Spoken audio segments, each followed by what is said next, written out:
Well, good morning, everybody. I'm here on Facebook. It's been a while since I've done a live video, but I think that I would get more feedback here than I did on Instagram, and I am curious as to people's thoughts on the R. Kelly documentary, which is airing on Lifetime. It premiered last night in two segments. There's two more segments tonight, and the last two are tomorrow night. And, this isn't new. He's been out there for, 10, 15 years now, with a couple of different issues. And I just feel like, I know we've overlooked some things, but I had a personal experience with R. Kelly years ago. And this got to be like 2002, right before All-Star Weekend in Atlanta and before the Best of Both Worlds tour. So kind of interesting to see people speak on how he was and how he treated them, because I can kind of relate to certain things. My friend Dee and I were at a Knicks game, and back in those years, I had regular tickets. And this particular game, we had courtside seats, and I just happened to be like 3 or 4 rows behind him. And on the way out, I bumped into R. Kelly. So I'm with a male friend of mine who I still talk to today. And he says, Jay, that's R. Kelly, So I'm like, I know who that is. And we end up talking, and before you know it, I'm behind the scenes at MSG with my friends. And, he gives me the number, and he's like, call me. So I'm like, all right. As I'm walking away, my friend's like, he's like, Jay, that's not his number. Go back over. He's like, make sure. So I take it as a dare. I go over. He's like, call the number. So I call the number, and it goes right to his cell phone. It's R. Kelly. So we start to talk on the phone, and the conversation starts with, how old are you? And I am born January 20th. So at the time, I was 20 when I met him, and I was going to be 21. So I knew that was going to be a deal breaker. I said, this is going to be it, because he had to be like 31 at the time. So when I tell him I'm 20, but I'm going to be 21, his birthday is the 8th, January 8th, which is why I was like, this is going to get along great. We had great convo. And he makes you think that you're the only one. Okay, it gets better. So now I call him for his birthday. Happy birthday, blah, blah, blah, on the 8th. On the 20th, I happen to be out for a birthday dinner with one of my other friends, and the phone rings. You're at dinner at a high-end restaurant. You don't pick up the phone call, but you do. So when my quote-unquote business date sees who's calling, he's like, pick it up. So when I pick up the call, it's R. Kelly calling to sing me happy birthday. The whole restaurant's like floored. And I really felt special.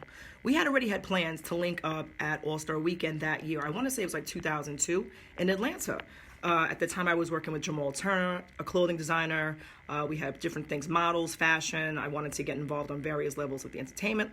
That he was working on one, and that was going on in Atlanta. Atlanta was popping. So bottom line, I was looking forward to going to Atlanta, and everything was mapped out. And bags are packed.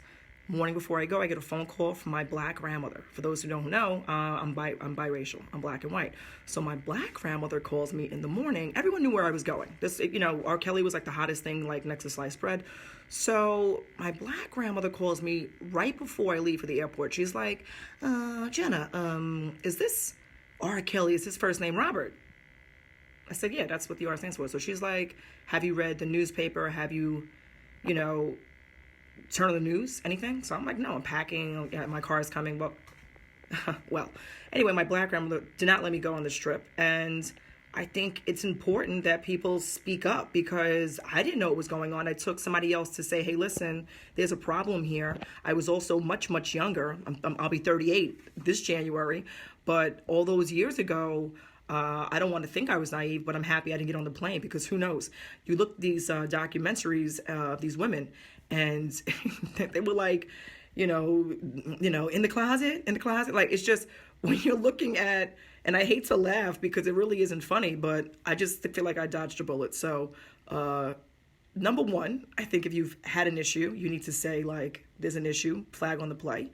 Number two, if you are aware that somebody is making a mistake or think that you should, speak on it, you probably should. And so maybe the person's waiting for you to give you their input, okay? I'm looking forward to seeing what else comes out tonight and tomorrow. I'm actually frightened. I happen to love R. Kelly's music, which is really the conundrum a lot of people are in. But if you listen to the lyrics and understand where he was at when he was making this music and what he was making it for and the mentality of the person behind the production, it does change the reception of the music. So it is kind of interesting when we look at what's going on with Bill Cosby and how it's hard to catch a rerun of The Cosby Show or Fat Albert or A Different World or anything like that. But we look at Charlie Sheen, he's still out there. There's 2.5 Men reruns everywhere. So there's definitely a double-edged sword here, but I think it needs to be addressed. I think this R. Kelly thing has to be addressed. My main question, I think, is where were the adults? I guess. I don't care if these are all teenagers that are being conned. Where are the adults? Like my crazy black grandmother, God rest her soul.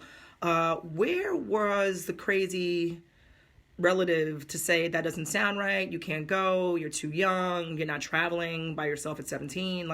So I am grateful that I've had parents and grandparents and friends in my corner, because that could have easily been me. Furthermore, I think a lot of people who are inside this camp have to be held responsible. I don't know what the statute limitations are for whatever state these things occurred in. I know he lives in Chicago, but I don't know what he can still be charged with, or what people who are in his camp can be charged with. But obviously his security guard has already acknowledged that he was aware that she was underage. Aaliyah was underage when he was sleeping with her. So when you start looking at all these pieces and you have adults who were well aware and nothing was said, no one called a parent, no one called the cop, no one pulled them aside, and I don't understand. And again, I just feel like these kids were so young for their parents not to physically be there is kind of crazy. It's just interesting. I think watching this opens a lot of people's eyes. Sparkle, in my opinion, knew better, because she already saw signs of maybe not sexual abuse, but some sort of abuse with the wife. The crazy part is the whole time I was talking to R. Kelly, this is about a month and a half, 6 weeks, like I said, from right before Christmas break to All-Star Weekend, which is the second week in February, third week in February. So you're talking almost 2 months. I'm talking to him on the phone, back and forth. Never knew he was married. So when you're watching the docu-series, the stuff the women are saying is all true. It's kind of wacky, which is why he has a certain type. You can see it, okay? Then when you look at the women, I'm like, interesting. And he also looks for opportunities. I was clearly looking to excel with fashion. I had different models, and I think it's interesting because he does look for a little way in. And I'm curious. I'm just curious what happens tonight, what happens tomorrow. I'm already disgusted. I was mad when I saw the video. And it's interesting because I was having these conversations at my job. So, hey guys at Laser and Skin, I was there for 10 years. And the girls used to come meet me at my desk, and we'd have the conversation. He'd be on speakerphone and I'd be talking to him on the phone. The girls ask him this, ask him this. So it really was kind of a crazy time to have access like that to him and not realize what was going on, and to see it play back now, and how lucky, thank God I didn't get on the plane. But I am curious to see what other people have to say, because this is somebody that everybody was focused on, whether it was a religious thing. He has so many different songs. It was almost a con, which is what they're saying. The I Believe I Can Fly. You forget how much music he made, how many graduations he was played at, weddings, funerals. I mean, how much of a part of society he is still and will forever be, like Bill, like Charlie Sheen. So there's so many people that have been called out.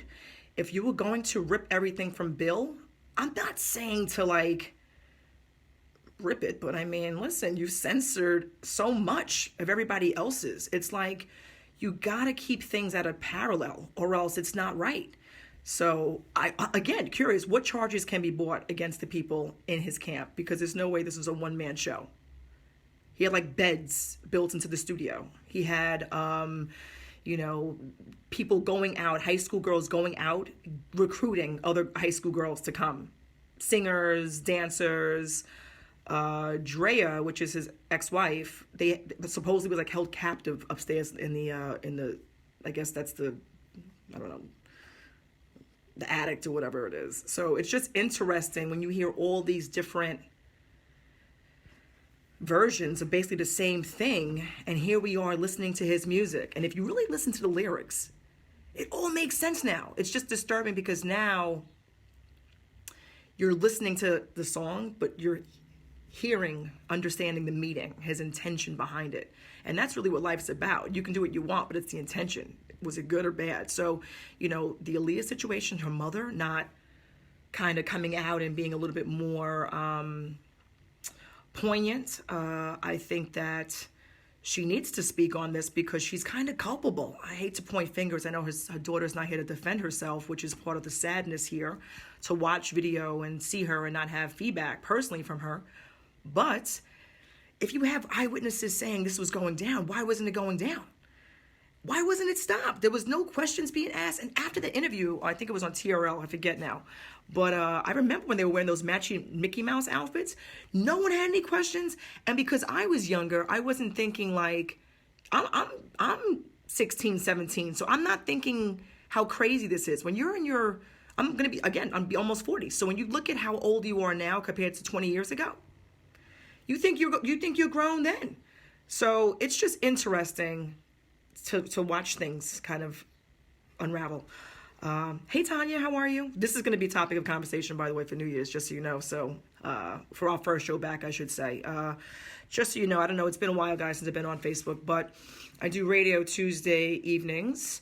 I think we may be changing stations, so I won't big it up. Right now it's Real Deal FM, but Tuesdays we'll be getting back into this after I get to see the rest of the disaster that is R. Kelly. He plans to sue Lifetime for this, which tells me, I wouldn't care if you play something and it is what it is. I can't really be mad, but if you did this, you don't want it aired because it's going to look bad. I think it's 20 years is the statute of limitations on rape, and some of these girls are like 13, 14, 15, 17. That's not like 17 and a half. That's not like, Jewish and married at 16 with one partner. It's like you're 13. It's kind of wacky. In any events, I think I've got enough off my chest. It's like 8:30. I think I'm going back to sleep. I'm working from home today. I hope you guys enjoy your morning like I'm going to. And yeah, I'll be back again Tuesday for sure live, but possibly sooner if it's as disastrous as I think it's going to be today and tomorrow. All right, kids. Talk to you later on.